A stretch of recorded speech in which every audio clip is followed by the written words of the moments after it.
Provos, short for provocateur, exploded into the news last March with a smoke bomb demonstration at the widely unpopular royal wedding of Holland's Princess Beatrix to the ex-German army officer Klaus von Ansberg.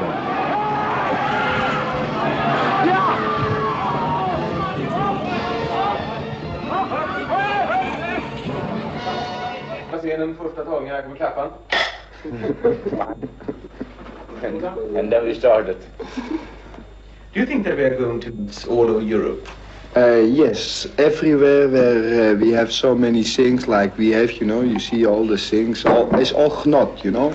It's all to consume. You take it and you drink it and you smoke it and you... It is rich, we are rich, you know. Nuchter of stoned, in 1966 vinden Robert Jasper Grootveld en zijn mede-provo's een gewillig oor bij buitenlandse journalisten. Cameraploegen komen langs uit België, Denemarken, Engeland, Canada, Japan, Italië en Zwitserland. Who is the leader of the movement?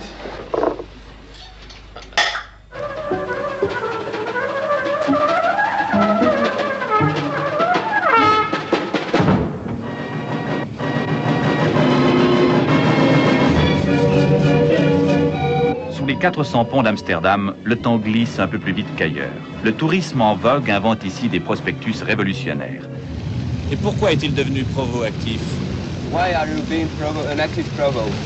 Because all the things I do on my time, I got no time. Et moi j'ai posé la question, comment se fait-il à Amsterdam, cette ville qui a la réputation d'être la ville libérale en Europe, où les dames de petites vertus sont dans les vitrines, où il y a une liberté littéraire, où on peut fumer le hashish, enfin, comment se fait-il qu'il y ait une réaction aussi violente? Ils y viennent de partout chercher une pensée qui puisse s'accorder à leur dégoût d'un tas de choses. Car les provos, chez eux, ont réussi. La presse mondiale les a fait connaître parce que la Hollande ne peut plus les ignorer. Ceux qui n'aiment pas l'esprit frondeur les traitent volontiers de voyous, de blousons noirs. Les provos, en réalité, se veulent non violents, et s'ils provoquent les hiérarchies établies, c'est par le canular.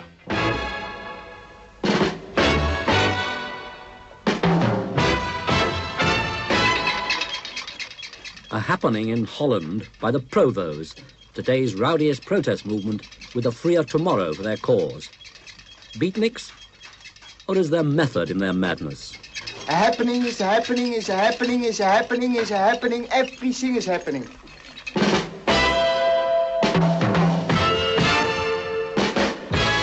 In the 60s, that really happened in Britain and America by 1967. With sort of the Beatles and Sgt. Pepper. That was the summer of 1967 and the summer of love. I would say they were the harbingers of the summer of love. They were the first into the gate.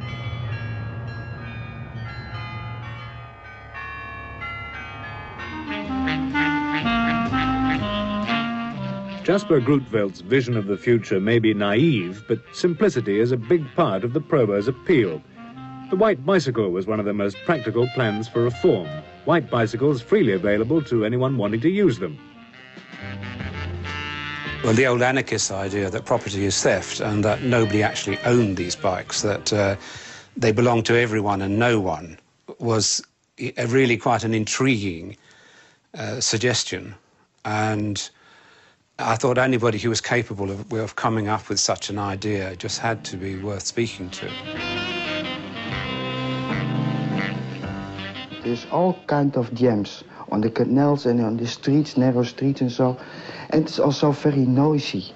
What they were saying was that life in cities was intolerable because of traffic, and that it was essential to tilt things towards public transport, to restrict private car use, and to get people around on the 17th century streets on bikes rather than driving cars. I mean, if you look at it now, of course, it's extraordinary because at that time nobody, not even scientists, were going on about global warming. The police, if I remember rightly, confiscated the white bikes because they said you can't have property on the street which is unlocked. So, in other words, the police stole the bikes because they were unlocked. Provos have answered with typical resilience. and are fitting identical locks to all their bikes and distributing keys. The city, they say, belongs to people, not cars. I mean, it wasn't just about white bikes, but I mean, but that was particularly good because it also involved the police in scenes of annoyance and anger.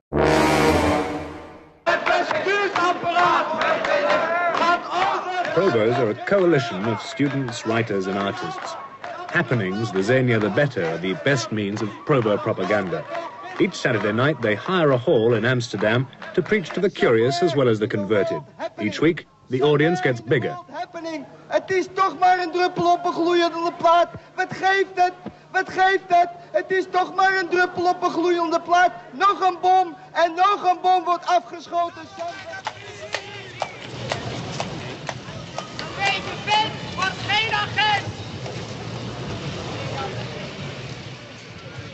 So verspielt die Provos auch sind. Sie wissen, dass es erst eine Zukunft geben muss, ehe man sie bestimmen kann. Deshalb protestieren sie gegen alles, was diese Zukunft gefährden kann. Gegen den Krieg in Vietnam, gegen die Atomrüstung, gegen den Militarismus in jeder Form.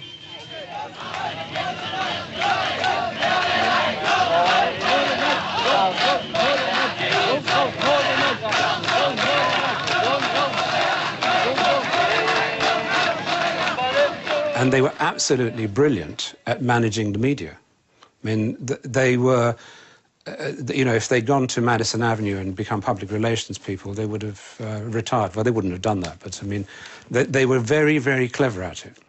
Their clashes with the police have sometimes been violent. Louis Gasfern made a film about one of them, which has been banned in Holland. Now, watch this scene, for instance. Here is the crowd.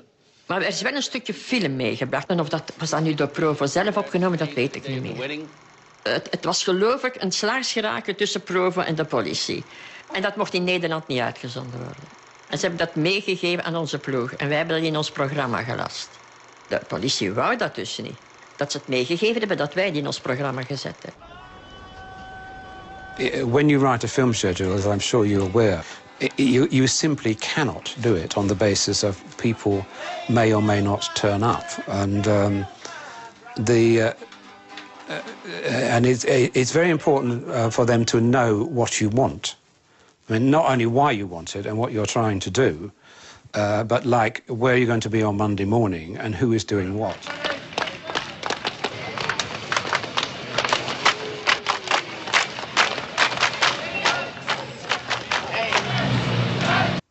The authorities have always used that argument. You are deliberately inciting a riot. And frankly, it's nonsense. I mean, obviously you stir things up by the mere fact of pointing a camera at someone. I mean, it's not, you don't have to go out and break the law.